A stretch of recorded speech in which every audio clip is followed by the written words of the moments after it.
माता बड़ी दुखी है। क्यों दुखी है? क्योंकि जिनको स्वर्ग दान कर दिया पुत्र के रूप में अच्छाइयों के कारण,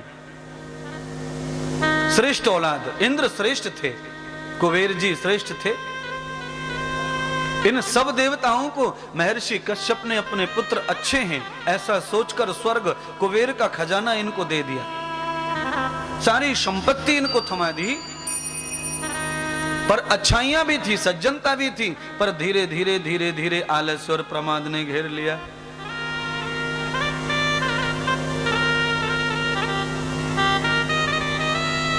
और जो आदमी मेरे पास में आकर के ये कहता है गुरुदेव बहुत आलस्य आता है, नींद बहुत आती है, नींद कम कर दो, आलस्य कम कर दो, मुझे वो व्यक्ति बहुत अच्छा लगता है, बहुत प्रिय लगता है, बहुत सज्जन लगता है और मैं अवश्य उसको जरूर मार्ग बताता हूँ। महाभाष्य नाम की पुस्तक है, व्याकरण पढ़ाने वाले एक आचार्य थे हमारे जो हमें पढ़ाते थे गुरुकुल में, वो हमेशा कहा करते थे सृष्टि में एक ही बुराई ऐसी है जो सबका नाश करती है और वो है आलस्य।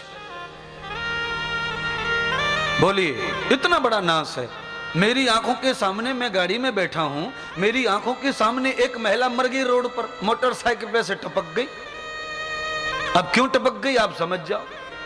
पीछे बैठी थी, पता नहीं कौन सी सब्जी खा के आई थी तो फर सो गई मोटरसाइकिल पे, और सो गई। पीछे वाले को क्या पता कि सो रही है कि जग रही है।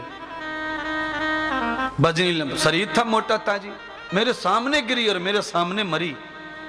सारी बुराइयों की जड़ आलस्य है महाराज। आप रेलवे स्टेशन पर बैठे गाड़ी का इंतजार करो और ऐसे कुर्सी पर ऐसे ही नींद आ जाए और फिर रेलगाड़ी निकल जाए, आंखें खुले पता चले वो तो 45 मिनट पहले चली गई। बड़ा धोखा है प्रमाद में, आलस्य में। देवता आलसी हो गए, प्रमादी हो गए, क्योंकि जिनको दूसरों के हाथों से सेवा लेने की आदत हो जाती है वो कभी उन्नति नहीं करते। उनकी उन्नति रुक जाती है।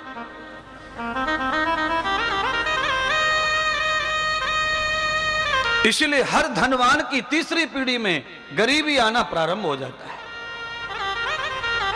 चौथी पीढ़ी गरीब हो जाती है। क्यों? प्रमाद की, आलस्य की आदत हो जाती है। 1 बजे 2 बजे सोना, सुबह 9 बजे 11 बजे उठना, ये तो धनवानों की चरित्र है।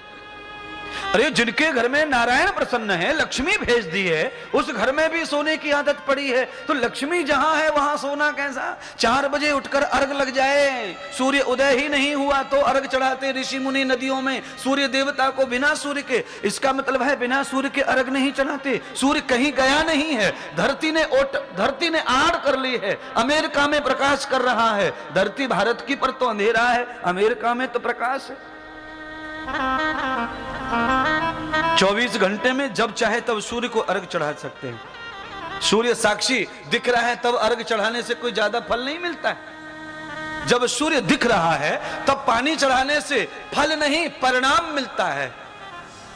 आंखों की रोशनी अच्छी हो जाती है, आई साइड वीक कम हो जाती हैं, आंखों में चश्मा उतर जाता है, नंबर कम हो जाते हैं। उगते हुए सूर्य को